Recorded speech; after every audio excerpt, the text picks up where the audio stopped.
Viewers আসসালামু আলাইকুম।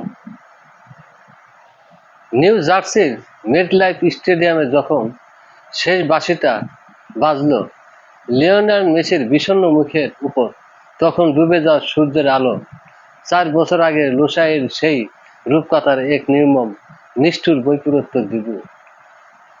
মাটি জেনের 13টি অতি মানবীয় সেভের সেই অবিশ্বাস্য দেয়াল, এনজো ফার্নান্দেজের লাল কার্ডের পর 10 জনের আর্জেন্টিনার সেই আদিম ডিফেন্স সবকিছু সেভ খড়কুটার মতো উড়িয়ে দিয়ে ফুটবলের স্বর্গীয় সিংহাসন ছিনিয়ে নিল লুইস দা ফুয়েন্তের স্পেন।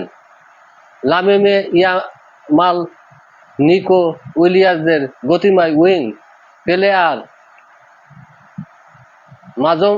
মাঠের নিখুঁত তিকিতকার অলকাডোদায় ভেসে গেল স্কালনির রক্ষণাত্মক সাম্রাজ্য।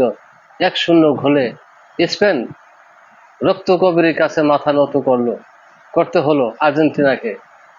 106 মিনিটে ফেরান তোষের গোলে মেসির যুগের এক মহাকাব্যিক ট্র্যাজেডির উপর দাঁড়িয়ে বিশ্ব ফুটবল দেখল এক নতুন সূর্যোদয়, যেখানে মেসির রাজমুকুট কেড়ে নিয়ে নিউ জার্সির বুকে রাজ্যাভিষেক হলো 21 শতকের এক ফুটবল সম্রাট স্পেন। 2010 সালের পর ফের বিশ্বকাপ চ্যাম্পিয়ন স্পেন। ভালো থাকেন। আসসালামু আলাইকুম।